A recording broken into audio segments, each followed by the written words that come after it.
আসসালামু আলাইকুম। তো আজকে মঙ্গলবার দুপুর। তো আজকে আমি এক ভাইয়ের একটা গাছ মারার জন্য করে বলছিল।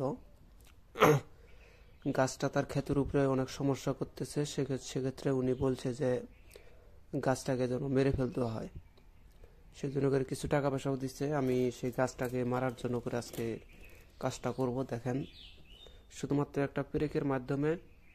পেরেকটা কিন্তু বড় লাগতো আমার কাছে, বর্তমান যেটা আছে সেটা দিয়ে তাকে করে দেবো। পেরেকটা যদি বড় হইতো তাহলে আরো ভালো হইতো। তো যাই হোক, এটা তো হবে, সমস্যা নাই।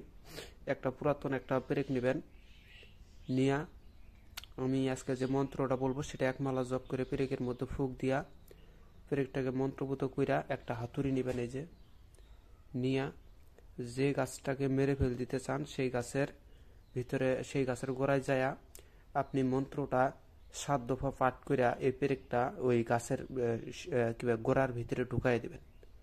দিয়া রাইখা দেন। আপনি বেশি না, 10টা দিন খালি অপেক্ষা করে দেখেন। দেখবেন যে গাছটা ধীরে ধীরে দেখবেন যে গাছের পাতা শুকিয়ে পড়ে যেতেছে। তারপরে সর্বপ্রথম গাছের পাতা ঝরে পড়বে, তারপরে গাছের ঠাল শুকায় শুকায় শুকায় শুকায় পুরো গাছটাই মারা যাবে তখন।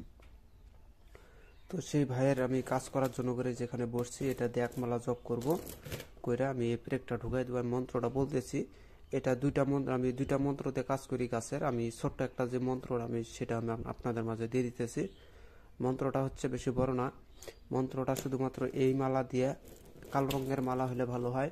আর যদি তাও না হয় তাহলে আপনি রুদ্রাক্ষের মালার ভিতরেও করতে পারেন। রুদ্রাক্ষের মালাতে সব থেকে ভালো হবে। আমি তসবি দিয়ে করতেছি, কেন এটা আমার অনেক পুরাতন তসবি। এটা দিয়ে আমি অনেক কাজকর্ম করছি, আমার ইউটিউবে আছে অনেক ভিডিও। তো যাই হোক, আমি মন্ত্রটা বলতেছি, আপনারা শুনবেন। দেব বলে দেবীরে গাছ কেন নড়ে, হামচক্কর মারলাম বান গাছের উপরে, যদি গাছ লড়ে চড়ে মা কালী জগনীশ্রী মহাদেবের গালে পড়ে। এতটুকু মন্ত্র এক মালা জপ করবেন, অর্থাৎ 108 বার। এটা কিন্তু এক মালা 99টা তসবিটা যদি করেন তাহলে 99 বার হবে। আর যদি রুদ্রাক্ষের মালাতে করেন তাহলে 108 বার হবে। করার পরে আপনি মন্ত্রটা আবারও বলতেছি, এখানে প্রত্যেকবার একটা করে ফুঁক মারবেন। এই মালা দিয়ে যখন জপ করবেন প্রত্যেকবার একটা করে ফুঁক মারবেন। এভাবে রুদ্রাক্ষের মালা দিয়ে করলে 108টা ফুঁক পড়বে, আর এই তসবিটা করলে পরে 99টা ফুঁক পড়বে। পড়ার পরে আপনি এটাকে নিয়ে সেই গাছের গোড়ায় যায় ওখানে 7 বার মন্ত্রপুত কইরা 7টা গাছের ভিতরে ফুঁক দিয়ে পেরেকটা ঢুকাই দেবেন। ঢুকাই দিয়ে দেখেন 10টা দিন অপেক্ষা করে কি হয়। গাছের 12টা বেজে যাবে। এটা যে কোনো গাছকে মারা যায়, শুধুমাত্র বট গাছ বাদে। শুধুমাত্র বট, পাকড়ি এগুলা গাছ বাদে আপনি যে কোনো গাছে মেরে ফেল দিতে পারবেন। মন্ত্রটা আবার বলতেছি, দেব বলে দেবীরে গাছ কেন নড়ে, হামচক্কর মারলাম বান গাছের উপরে, যদি গাছ নড়ে চড়ে মা কালীর জৌনে ছিঁড়ে মহাদেবের গালে পড়ে। কুফরি মন্ত্র এটা। এটা 100% কাজ করে, কিন্তু এটাকে এই মন্ত্রকে সঞ্জীবনী করে নিতে পারলে তাহলে কাজ করবে। আর সঞ্জীবনী ছাড়াই মন্ত্রতে কাজ করলে এবার কাজ করবে না। আর একটা কথা বলে রাখি, যারা যদি গুরুর কাছ থেকে সরাসরি শিখে নিতে পারেন সেক্ষেত্রে সঞ্জীবনী করার প্রশ্ন আসে না। এক মালা জপ করলে এবারেই আপনার মন্ত্র সঞ্জীবনী হয়ে যাবে। এটা একমালা যদি আমার কাছ থেকে যারা আমার শিষ্য তাদেরকে অনুমতি দিয়ে দিলাম।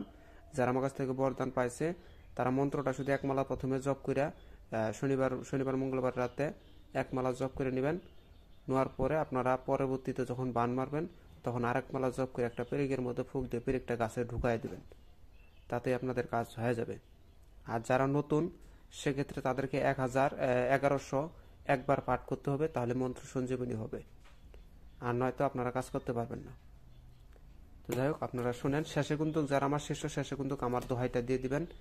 আমার জিনিস অবশ্যই আপনাদেরকে সহযোগিতা করবে। তো সবাই ভালো থাকবেন। খোদা হাফেজ। আসসালামু আলাইকুম।